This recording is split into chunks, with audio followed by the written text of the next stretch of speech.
नमो ज्ञानेश्वरा, ओम नमो ज्ञानेश्वरा. करुणा करा या दयाळा, तुमचा अनुग्रह लादुलम पवन झालो चराचरी. मी तो कळाकुसरी काहीच नेनो, बोलतो वचने अतिभाविका. एका जनार्दनी तुमचा दास, त्याची आस पुरवावी. अलंकापुरी पुण्यभूमी पवित्र, तेथे नांदतो ज्ञानराजा सुपुत्र. तया आठविता महापुण्यराशी, नमस्कार माझा श्री सद्गुरू ज्ञानेश्वराशी. मंडलिकावरती हरिविठ्ठल श्री ज्ञानदेव तुकाराम पंढरीनाथ भगवान की जय. माऊली ज्ञानेश्वर महाराज की जय. जगद्गुरु संत तुकाराम महाराज की जय. सच्चिदानंद श्रीपाद बाबां की जय. सच्चिदानंद रामदास बाबां की जय. अवधूत चिंतन श्री गुरुदेव दत्त. गोपाल कृष्ण भगवान की जय. सब संतन की जय. आपण मागील भागामध्ये ग्रंथराज ज्ञानेश्वरी या भगवद्गीतेवरील टीका याच्या पहिल्या अध्यायाचं संक्षिप्त स्वरूपात निरूपण केलं होतं. आणि त्याच निरूपणाचा आपण पुढला भाग म्हणजे दुसरा अध्याय आणि त्या दुसऱ्या अध्यायाचं निरूपण आपण संक्षिप्त स्वरूपात करणार आहे. तर मागील अध्यायात माऊलींना या ग्रंथाची सुरुवात मंगलाचरण हे किती सुंदर केलं ते बघितलं.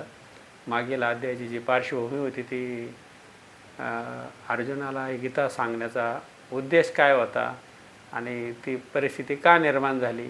अशा परिस्थितीमध्ये ती भगवंतांना गीता सांगायला जी सुरुवात केली तर ते अर्जुन युद्धात उभा राहिल्यानंतर त्याची जी अवस्था झाली ती दयनीय होती, शोकाकुल होती, चिंतातूर होती. अशा चिंतातूर, शोकाकुल, मोहग्रस्त झालेल्या अवस्थेमधून ह्या भगवद्गीतेचा जन्म झाला असं म्हणायला काही हरकत नाही.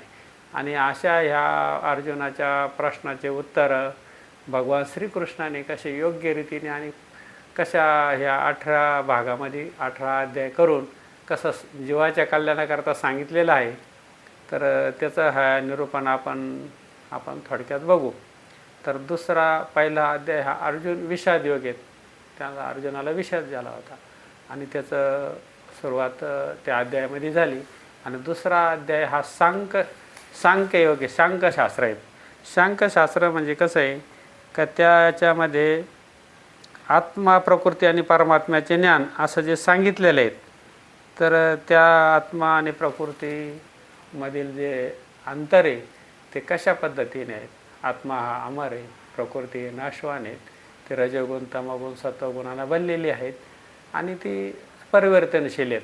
तर अशा प्रकारे भगवंताने या सांख्यशास्त्रामधून अर्जुनाला उपदेश करण्याचा प्रयत्न केला. अर्जुन म्हणजे तुमच्या आमच्यासारखे शोकाकुल, चिंतातूर, मोहग्रस्त झालेले मनुष्य प्राणी.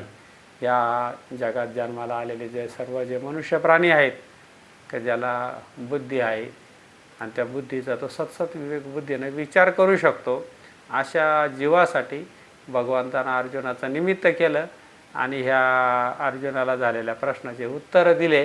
परंतु त्या उत्तरार्ध जो असा आहे का तो संपूर्ण जीवाचं कल्याण कसं होईल अशा पद्धतीनं हा भगवद्गीतेचा आणि हा ज्ञानेश्वरीचा जन्म झालेला आहे. आणि ते जे मोक्षदानी जे स्वतंत्र आहे, हे जे गीताशास्त्र हा मोक्षदानी आहेत. कारण 18व्या अध्यायात एक ओवी अशी आली का मोक्षदानी स्वतंत्र ज्ञानप्रदान हे शास्त्र, इतुलाले दुजी सूत्र उभारेलेत. म्हणजे ज्ञानेश्वर महाराजांच्या मताप्रमाणे गीतेत कर्म, उपासना व ज्ञान या तिन्ही मार्गाची जरी चर्चा असली तरी गीताशास्त्र हे मुख्यतः ज्ञानप्रधान असून ते ज्ञानप्रधान असून जीवाला अपेक्षणीय असलेल्या मोक्षाची प्राप्ती करून देण्याच्या बाबतीत ते स्वतंत्र आहेत. आणि या अध्यायात सांख्यशास्त्राचा अभिप्राय सांगून बुद्धियोगाचाही भगवंताने विस्तार केलेला आहे. तर अशा प्रकारे माऊलीनं ह्या अध्यायावर कसं निरूपण केलं आणि सांख्यशास्त्राचा हा आपल्या जीवाला कसा उपयोग होईल अशा पद्धतीत विस्तृत वर्णन जे केलेले आहेत तर ते दुसऱ्या अध्यायामध्ये आहेत. तर ते सांख्यशास्त्रामध्ये आत्मज्ञानाचा आणि प्रकृतीचा असा दोन्हींचा जो मिलन आहे तर त्याचं विस्तृत असं वर्णन माऊलीनं केलेलं आहे. तर ते वर्णन अशा पद्धतीने आहे का या ज्या श्लोकावर निरूपण करताना एक 7व्या श्लोकाने जेव्हा अर्जुन हा शोकाकुल झाला होता आणि त्याच्याकडं कोणतेच उत्तर कोणताच काय निर्णय घ्यावा अशी त्याची परिस्थिती झाली होती का आता आपण मी काय करावं. अशा पद्धतीत तो खूप शोकाकुल असताना त्यांना भगवंताला तो शरण गेला आणि भगवंताला त्यांना अनन्य भावाने शरण जाऊन प्रश्न विचारला, देवा मी आता तुला शरण आलेला आहे.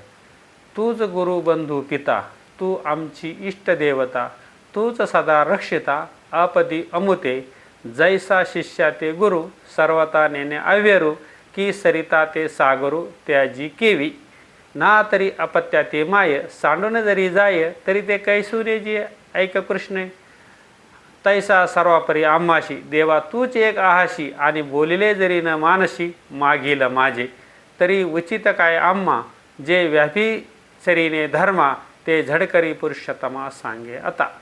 आता भगवंताला अर्जुन शरण आलेला आहेत आणि त्याने अर्जुनाने किती किती उपमा दिली का देवा तू आमचा गुरु आहे, तूच आमचा बंधू आहे, तूच आमची इष्टदेवता आहे, तूच आमचं रक्षण करणार आहे.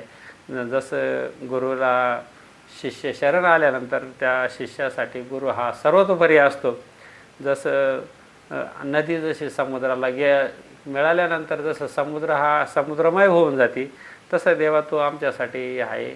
आणि जीव जोपर्यंत ह्या संसारात येऊन ह्या वरपाळल्या त्या संसारातून वरपाळल्यानंतर जेव्हा जीव खऱ्या अर्थाने भगवंताला शरण जातो, तिथून पुढं मनुष्याचा जीवाचा हा परमार्थातला मार्ग चालू होतो. तर हीच परिस्थिती अर्जुनाची आहे, तीच परिस्थिती तुमची आमची आहे. जेव्हा आपण या संसारात आपण होरपळतो तेव्हा आपण कुठंतरी अंतःकरणापूर्वक एक अंतर्यामीला कुठंतरी आपण आवाज देतो किंवा आपण त्याला शरण जातो आणि हे देवा तू आम्हाला काहीतरी मार्ग दाखव, आता माझे संपूर्ण मार्ग खुंटलेले आहेत, आता तुझ्याशिवाय आम्हाला काही पर्याय नाहीत. अशा प्रकारे जेव्हा जीव हा भगवंताला शरण जातो तेव्हा भगवंत हा त्याला त्या जीवाला योग्य मार्ग दाखवतो आणि एखाद्या सत्पुरुषापर्यंत नेऊन घालतो. म्हणजे अशा प्रकारे परमार्थाची सुरुवात ही अशा प्रकारे होते.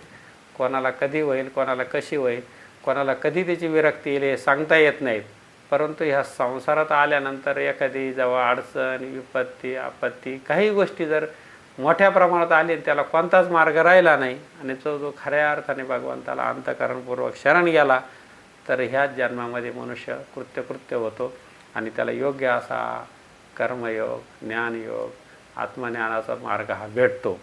अशाच प्रकारे अर्जुनाची अवस्था झाली आणि अर्जुनानं काय म्हटलं देवाला, ते माऊलीनं कसं सांगितलं बघा. आता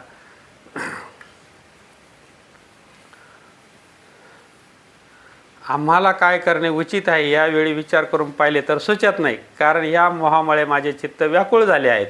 डोळ्यावर सारा आला म्हणजे दृष्टीचे तेज लोपते, मग जवळ असलेली कोणतीही वस्तू दिसत नाहीशी होते. देवा तसे मला झाले आहेत, कारण माझे मन भ्रांतीने ग्रासले आहेत. अर्जुनानं प्रांजळ कबुली दिली, आता आपले हित कशात आहे मला समजत नाही, तरी श्रीकृष्णा तू या संबंधीचा विचार करून पहा आणि कल्याणकारक ते आम्हाला सांग. कारण आमचा सखा, आमचे सर्व काही तूच आहेस. तू आमचा गुरु बंधू पिता, तू आमची इष्टदेवता, संकट समय नेहमी तूच आमचे रक्षण करणार आहेस. शिष्याचा अव्हेर करण्याची गोष्ट गुरुच्या मनात मुळीच ज्याप्रमाणे येत नाही, किंवा समुद्र नद्यांचा त्याग कसा करील, किंवा कृष्ण ऐक मुलाला आई जर सोडून गेली तर ती कशी जगेल, त्याप्रमाणे देवा सर्वोत्परी तूच एक आम्हाला आहेस. आणि आत्तापर्यंत माझे बोलणे जर तुला पटत नसेल तर जे आम्हाला उचित असून धर्माला विरुद्ध नसेल ते पुरुषोत्तमा चटकन आता आम्हाला सांगा पाहू. असं अर्जुनानं भगवंताला अनन्यभावे शरण गेला आणि अर्जुनाने देवाला प्रश्न विचारला का तूच आम्हाला याच्यातून मार्ग काढ आणि तू आम्हाला ह्या सत्मार्गाला नेऊन घाल आणि या युद्धाच्या प्रसंगी आम्ही योग्य काय अयोग्य काय ते सांग आणि आम्ही त्याप्रमाणे ते आचरण करू. आणि अशा प्रकारे मग देवाला एक कळलं का आता हे अर्जुन आता अनन्यभावे शरण आलेले आहेत आणि अर्जुनाच्या अंतःकरणामध्ये भगवंताविषयी प्रेम उभारून आलं आणि मग भगवंताला दया आली आणि मग भगवंताने एक एक गोष्ट त्याला सांगायला सुरुवात केली का अर्जुना सांगेन ऐक, येत आम्ही तुम्ही देख आणि हे भूपती अशेक. आता 12व्या श्लोकावर दुसऱ्या अध्यायात निरूपण करताना माऊली म्हणतात का आधी करून नित्यता असेच असोनी ना तरी निश्चित क्षया जाऊनी, हे भ्रांती वेगळ्या करुनी दोन्ही नाही, हे उपजे आणि नाशी ते माया वशे दिशे एरवता तत्वता वस्तू जे असे ते अविनाशीच.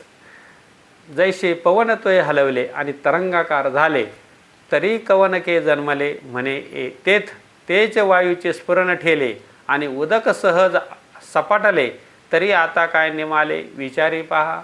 आता कसं माऊलीनं हे प्राकृतामध्ये जे निरूपण केलं तेच आता एकनाथ महाराजांनी कसं ते मराठीमध्ये त्याचं निरूपण केलं जे आपल्याला सहज सोप्या भाषेत समजणं अशा प्रकारे. तर ते सांगतात, अरे अर्जुना सांगतो ऐक, पहा येथे आम्ही तुम्ही आणि हे सर्व राजे वगैरे जे आहेत. देव सांगतात अर्जुनाला, अरे अर्जुना हे पहा आता इथे आम्ही तुम्ही आणि हे सर्व जे राजे आहेत ते हल्ली हवं तसेच निरंतर राहू अथवा खात्रीने नाश पाहू एवढी भ्रांती दूर झाली का. वस्तुतः या दोन्ही गोष्टी खऱ्या नाहीत. जन्म व मृत्यू हे भ्रांतीला वश झाल्यामुळे अनुभवास येतात.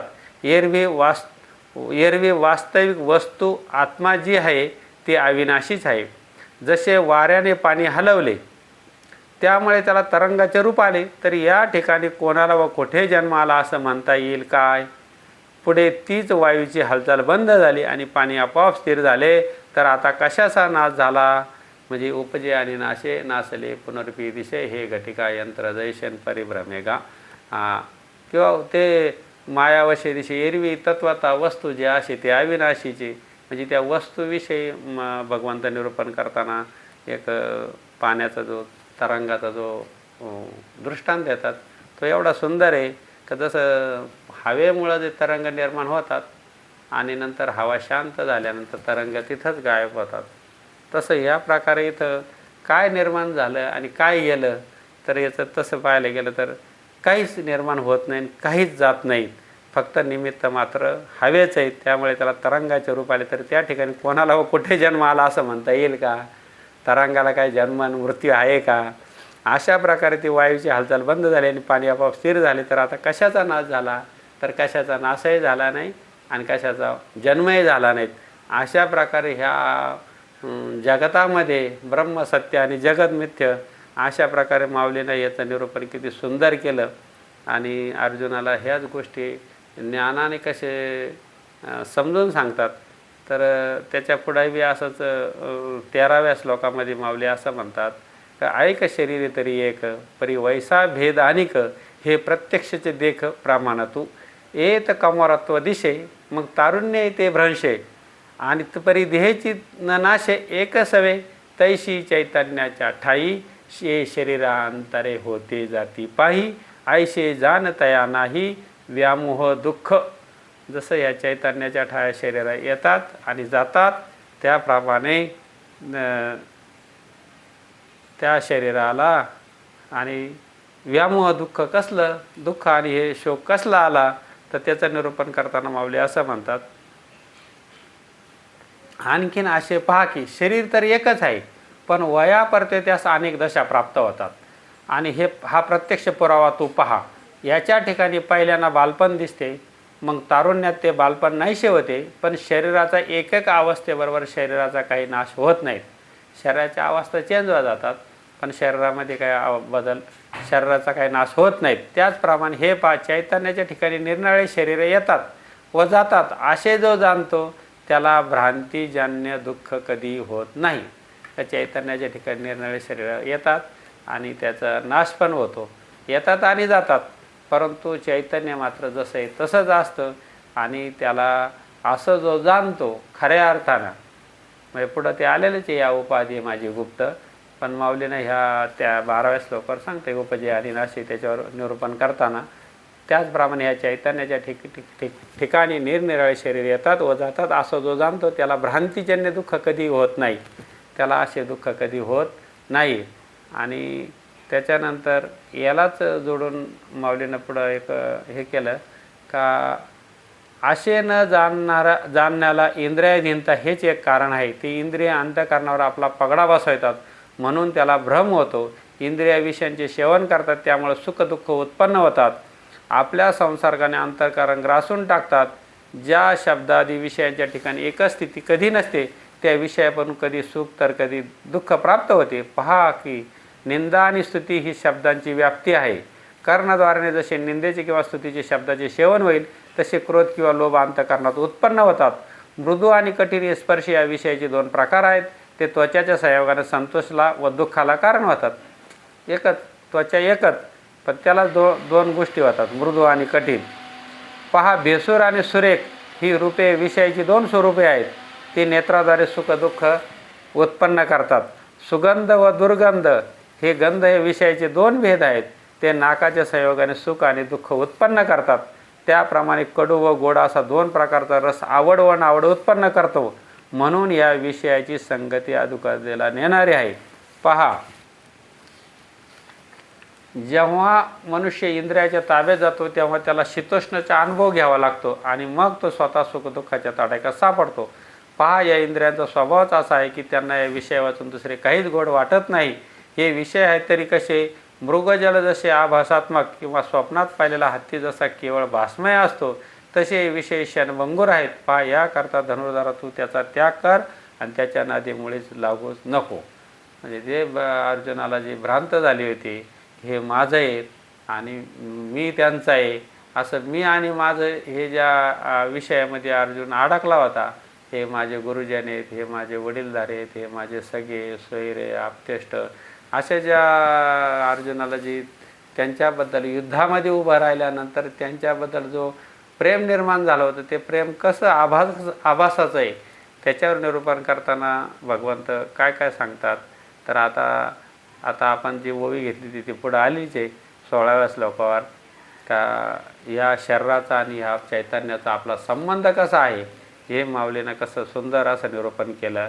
आता अर्जुना अनेक काही एक सांगेन मी ऐक, जे विचार परलोक ओळखती, या उपाधी माझी गुप्त, चैतन्य असे सर्वगत, ते तत्वज्ञ संत स्वीकारिती, सलिली पै जैसे एक होऊन मिनले असे, ते निवडून राजहंशे वेगळे कीजे. की अग्निमुखे किडाळ तोडून या चोखाळ, निवडती केवळ बुद्धिमंत, ना तरी जाणीवाच्या ऐनी, करती दधी कडसणी, मग नवनीत निर्वाणी दिशे जैसे, की भूष बीज एकवट, उपनीता राहे घनवट, तेथे उडे ते फलकट जाणो आले. मग अशा प्रकारे 16व्या श्लोकात निरूपण करताना माऊलीने या उपाधीचं लक्षणं सांगितलं. तर ते कसे सांगितले? अरे अर्जुना, आता अर्जुना तुला मी आणखीन एक गोष्ट सांगतो, ऐक. का ते वस्तुस्वरूप ज्ञानी पुरुष विचाराने जाणतात. या देहादी प्रपंचामध्ये सर्वत्र चैतन्य गुप्त रूपाने तत्व जाणणारे गुप्त रूपाने भरलेले आहेत.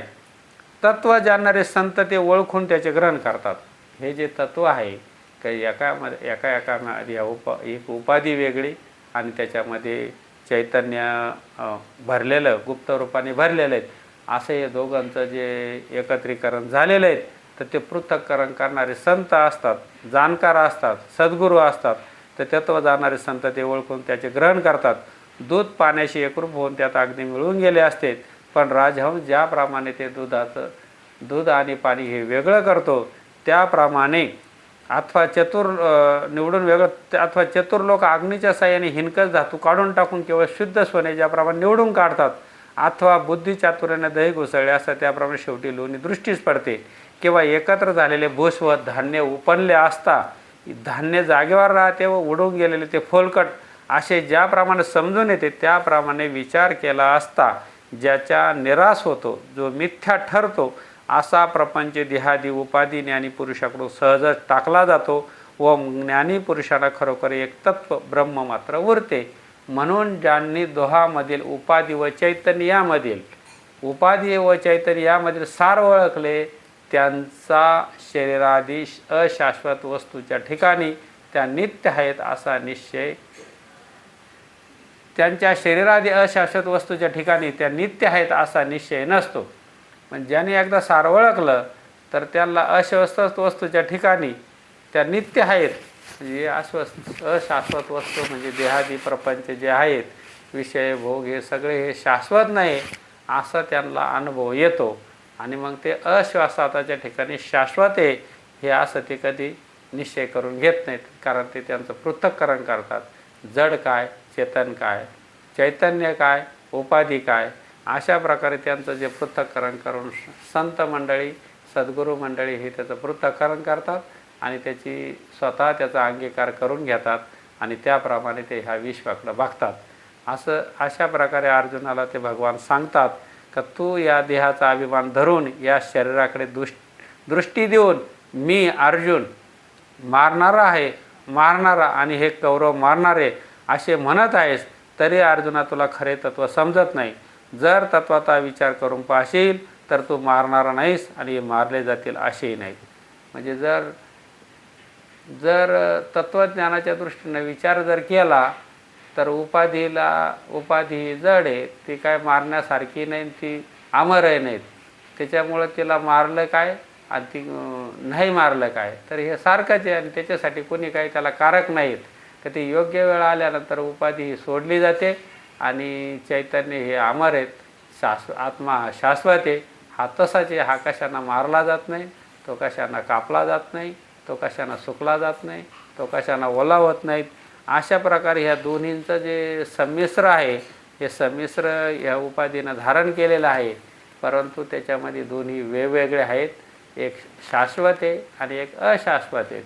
अशा प्रकारे भगवान श्रीकृष्णानं इथे एक सायन्स सांगितलं आणि ते सायन्स माऊलींना कसं सुंदरप्रमाणे निरूपण केलं या सायन्सचा.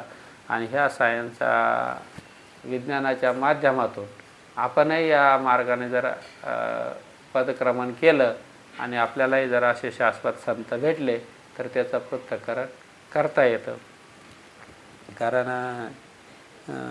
देह देवाचे मंदिर आणि आता आत्मा परमेश्वर.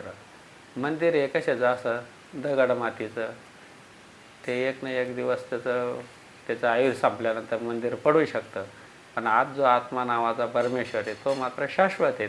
मग अशा या मंदिरात असलेला जी आत्म्याची त्याची जी प्राणप्रतिष्ठा आहे ती साधू संतांकडून करून घ्यावा लागते. कारण त्या संतांना ते ज्ञान झालेलं असतं, सद्गुरूला ते ज्ञान झालेलं असतं. त्या मार्गाने जर गेलो, आपणही गेलो तर आपलंही ते पृथक्करण करून देतात. आणि त्या पृथक्करण करण्याची जी रीत आहे ती संतांना माहिती आहेत, सद्गुरूला माहिती आहेत. आणि संत आणि सद्गुरू हे हाडामासाचे माणसं नसतात, तर ते एक तत्व असतात. कधीही त्या तत्वाचा अंगीकार केलेला आहे आणि ते तत्वरूप झालेले आहेत. अशा सत्पुरुषाला संत किंवा सद्गुरू म्हणतात. आपण एखाद्या चांगले कपडे घातले, वारकरी ड्रेस घातला तर कीर्तन करतो, प्रवचन करतो, यांना आपण संत सद्गुरू म्हणून चालणार नाहीत. जे उपाधीमध्ये अडकलेले ते नाही आहेत, ज्यांनी तत्वाचा अंगीकार केलेला आणि ते तत्वरूप झालेले आहेत. अशा सत्पुरुषाला शरण गेल्यानंतर आपल्याला आपलं पृथक्करण करून घेता येतात. म्हणजे तिथंच म्हणता येईल आपल्यासारखे करती तात्काळ नाही काळ वेळ तया लागे. तेच आपल्याला त्यांच्यासारखं करू शकतात. तर अशा या दुसऱ्या अध्यायामध्ये माऊलींना आत्म्याविषयी बऱ्याच काही याचं पृथक्करण शांकशास्त्रामध्ये किती निरूपण सुंदर केलं. काही शरीर कसं सांगितलेलं आहे आणि त्याच्यामध्ये असलेलं जे चैतन्य ते कसं आहे. आणि शरीर जात आगवे हे नाशवंत स्वभावे, म्हणून तो झुंजावे पंडू कुमारा. हे धरून देह अभिमानाते, दिठी सुनिया शरीराते, मी मारिता हे मरते, म्हणत आशी तरी अर्जुना तू हे नेनशी. जरी तत्वता विचारशी तरी बाधिता तू नव्हेशी, हे वद्य नवती. अरे अर्जुना, तू देहाचा अभिमान धरून या शरीराकडे दृष्टी देऊन अर्जुन मारणारा आणि हे कौरव मारणारा असे म्हणत आहेस, तरी अर्जुना तुला हे खरे तत्व समजत नाही. जर तत्वाचा विचार करून पाहशील तर तू मारणारा नाहीस व हे मारले जातील असे नाहीत. अशा प्रकारे या सांख्ययोगामध्ये 18व्या श्लोकामध्ये निरूपण करताना माऊलींना पुढं शरीराविषयी आणि आत्म्याविषयी आणि या शरीरामध्ये हे चैतन्य कसं दडलेलं आहेत आणि ही उपाधी कशी वेगळी आहेत. आता याचं निरूपण करताना माऊली पुढं म्हणतात 21व्या श्लोकात निरूपण करताना, जैसे स्वप्ना माझी देखीजे, ते स्वप्नाची साच आपजे, मग शिवून या पाहिजे तो काही नाही. तैसे हे जाण माया, तू भ्रमत हा शिवाया, शस्त्र आणतील छाया, जैशी अंगी न रूपे. ज्याप्रमाणे जे स्वप्नात पाहावे ते स्वप्न आहे तोपर्यंतच खरे वाटते, पण मग जागे होऊन पाहावे तो काही एक नसते.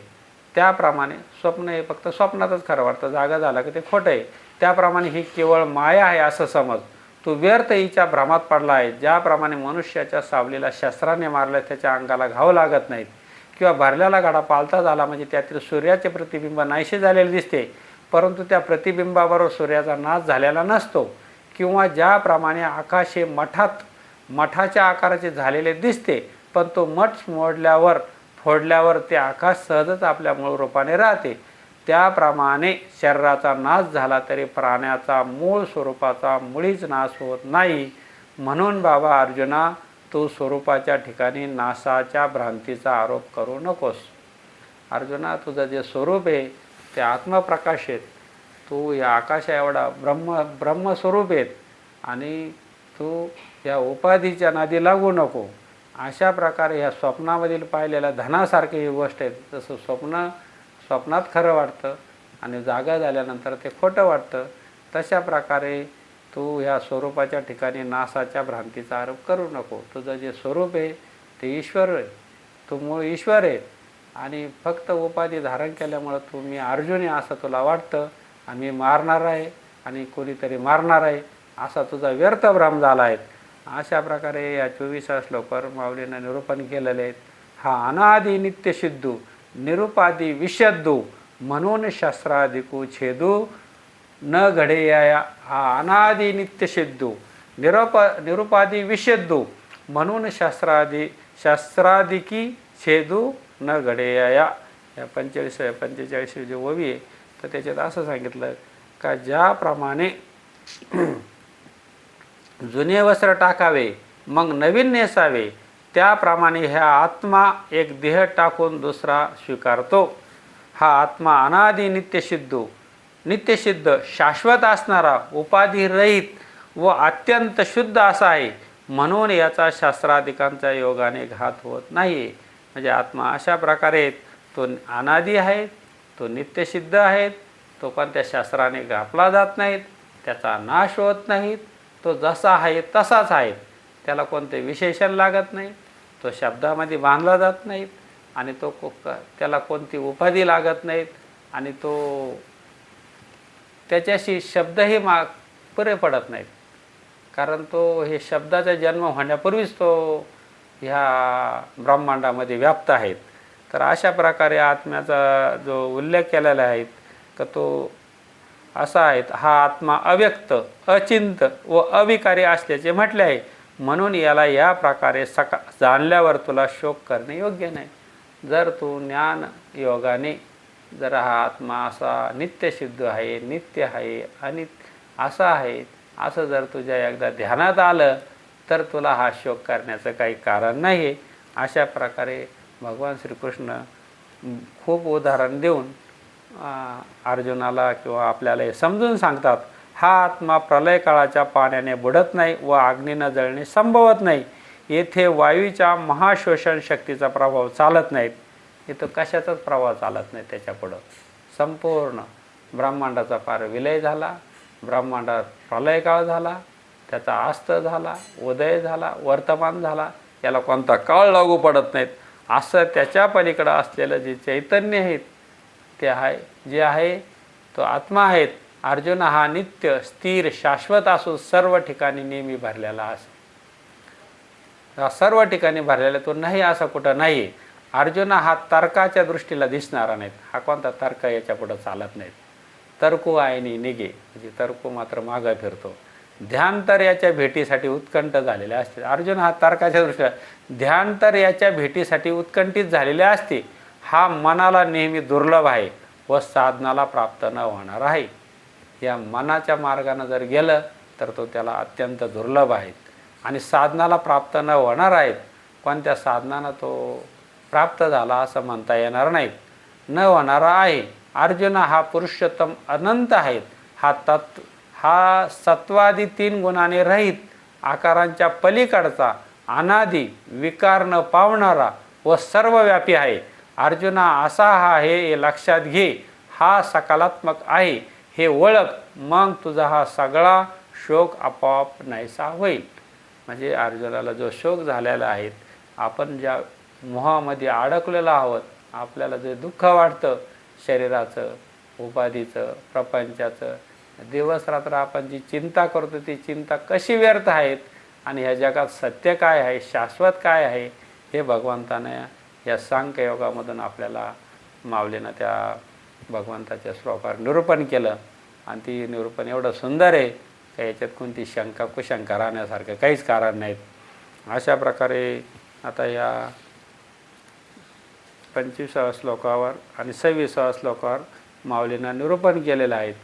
आता पुढं 27व्या श्लोकावर उपजेते नाशे नासले पुनरपी दिशे हे घटिका यंत्र तैशे परिभ्रमेगा ना तरी उदो असतो अपैसा अखंडित होत जात जैसे हे जन्म मरण तैसे अनिवार्य जगी का उपजेते नासे नासले पुनरपी दिशे. जे उत्पन्न होतं त्याचा नाश पावतो आणि जे नाश पावला जातं ते परत उत्पन्न होतं.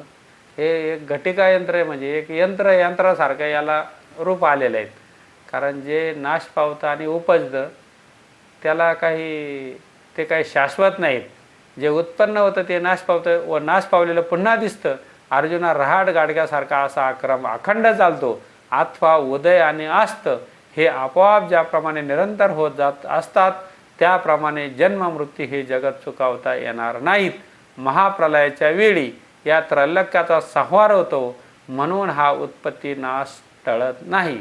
महाप्रलयाच्या वेळी ह्या त्रैलोक्याचाही संहार होतो, म्हणजे त्रैलोक्य बी नाश पावतं, म्हणजे जेवढं जेवढं दिसतं डोळ्यानं ते सगळं नाश पावतं. आणि अशा ह्या महाप्रलयाच्या वेळी या त्रैलोक्याचा संहार होतो म्हणून हा उत्पत्ती नाश टळत नाही. असे हे जर तुला पटत असेल तर मग खेद का करत आहेस? अर्जुना तू शहाणा असून वेळासारखा का करतोस? या ठिकाणी अर्जुन आणखीन एक तऱ्हेने विचार करता येईल. पुष्कळ बाजूनं पाहिले तर तुला दुःख करण्याचे मुळीच कारण दिसत नाही. अशा प्रकारे ह्या दुसऱ्या अध्यायाचं निरूपण आपण 28, 29 आणि 30 श्लोकापर्यंत केलेले आहेत. आणि पुढील निरूपण हे आपण दुसऱ्या भागामध्ये घेऊ. हा अध्याय मोठा आहे. सांख्ययोगामध्ये आत्मज्ञान आणि प्रकृती याच्यावर हा थोडासा प्रकाश टाकलेला आहे. आत्मज्ञान, कर्मयोग, प्रकृती आणि गुण आणि याच्यातून मोक्ष कसा मिळेल अशा प्रकारे या दुसऱ्या अध्यायाचा हा जे निरूपण केलेलं आहे माऊलींना आणि भगवंतांना ते अशा प्रकारे केलेलं आहे की कर्मयोगामधूनच आत्मज्ञान कसं आपल्याला मिळता येईल. आपलं जे कर्म आहे ते विहित कर्म जर केलं आणि त्याच्या कर्माच्या फलाची अपेक्षा सोडून दिली तर ते कर्मच आपल्याला स्वस्वरूपाला घेऊन जातं किंवा मोक्षाला घेऊन जातं. आणि ही प्रकृती आणि हे गुण सत्वरजतम गुण हे प्रकृतीचे गुण आहेत. आणि हे सर्व समजल्यानंतर माणसाला मोक्ष मिळतो. तर त्याच्यामध्ये आत्मज्ञानाबद्दल माऊलींना सांगितलं का आत्मा अमर आहेत, आत्मा अपरिवर्तनशील आहेत, शरीर हे परिवर्तनशील आहेत. आत्मज्ञानाने मोक्ष मिळतो आणि शरीर मी आहे असं म्हणलं तर शरीराने बंध मिळतो. हे दोन्ही विरुद्ध दिशेच्या गोष्टी आहेत. कर्मयोगाचे काही महत्त्वाचे बिंदू आहेत. कर्म करणे महत्त्वाचे आहे, निष्क्रिय राहणे नाही. फलाची अपेक्षा न ठेवणे, कर्तव्याला बांधील राहणे, आशा आणि तृष्णा सोडणे. अशा प्रकारे एक संक्षिप्त थोडंसं माऊलीनं ह्या ज्ञानेश्वरीमध्ये सांगितलेले आहेत. आणि आपण हा निम्मा भाग बघितला. याच्या पुढील भाग आपण पुढल्या भागामध्ये बघू. तूर्त आपण येथेच थांबू. जय हरी, जय हरी.